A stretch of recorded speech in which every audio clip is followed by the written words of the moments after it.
47,000-এর মতো এখন পর্যন্ত নারী শিশু মারা গিয়েছে। কেন? তাহলে পৃথিবীতে এত নারী অধিকার, এত শিশু অধিকার, তাহলে গাজার মহিলা ও শিশু ওনাদের অধিকারের বিষয়ে তারা সচেতন হন না কেন? কিসে তাদের বাধা? মুসলিম হওয়াই কি আমাদের অপরাধ? প্রত্যেক রমজানেই দেখা যাচ্ছে ইসরায়েলি বাহিনী গাজায় বর্বরচিত হামলা চালায়, আমরা এর প্রতিবাদ জানাই। আমরা মুসলিম উম্মা এক, সবাই একত্রিত। আমরা এই একত্রবাদ জানাতে এই অবৈধ রাষ্ট্র ইসরায়েলের দখলদারি রাষ্ট্রের বিরোধিতা করতে এবং আপনার মুসলমানদের উপরে এই যুদ্ধবিরতি ভেঙে তারা যে বর্বর হামলা চালিয়েছে তার প্রতিবাদ জানানোর জন্য আমরা এখানে একত্রিত হয়েছি। নির্যাতিত ফিলিস্তিনের মুক্তি পাক এবং ইসরায়েল ধ্বংস হোক, ইসরায়েলের নেতানিয়াহু বিচারের আওতাধীন নিয়ে আসা হোক। প্রত্যেক রমজানেই দেখা যাচ্ছে ইসরায়েলি বাহিনী গাজায় বর্বরচিত হামলা চালায়, আমরা এর প্রতিবাদ জানাই। আমরা নেতানিয়াহুর প্রতি ধিক্কার জানাই। এবং কেন তারা এই চুক্তি বন্ধ, যুদ্ধবিরতির চুক্তি ভঙ্গ করে তারা হামলা করলো, আমরা তার কাছে জবাব চাই। বিশ্ববাসী যেন তার বিবেক জাগ্রত করে যে গাজায় প্রতিদিন এত 47,000-এর মতো এখন পর্যন্ত নারী শিশু মারা গিয়েছে। কেন? তাহলে এত পৃথিবীতে এত নারী অধিকার, এত শিশু অধিকার, তাহলে গাজার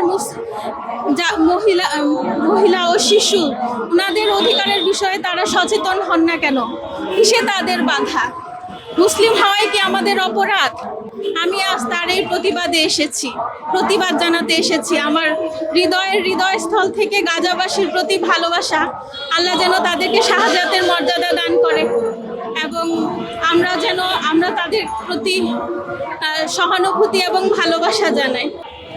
ফিলিস্তিনি হত্যার প্রতিবাদ করতে এই রমজানে যেন এই গণহত্যা বন্ধ হয়, ফিলিস্তিনিরা যেন তাদের মানবাধিকার ফিরে পায়, তারা যেন তাদের আবাসভূমিতে নিরাপদে বসবাস করতে পারে, আর বিশ্ব মানবতা যেন ফিলিস্তিনিদের পক্ষে এসে দাঁড়ায় এই রমজানে, এই কদরে। আমি এটা চাই, সেই জন্য আমি এখানে এসেছি। এবং আমি আরো অবাক হচ্ছি যে বিশ্ব নেতারা, তারা বিশ্ব নেতা বলে দাবি করছে, কিন্তু সেখানে ফিলিস্তিনিদের নিজস্ব যে আবাসভূমি সেটাকে ওনারা পিকনিক স্পট বানাতে চায়, তারা তাদেরকে কোথায় সরিয়ে দিতে চায়।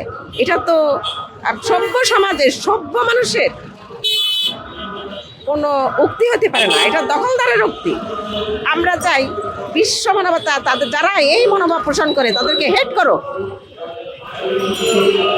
সেজন্য এখানে এসেছি এবং আপনাদেরকে অনেক ধন্যবাদ। আপনারা মিডিয়া এই জন্য কাজ করছেন, আমাদের জবানবন্দি রেকর্ড করছেন।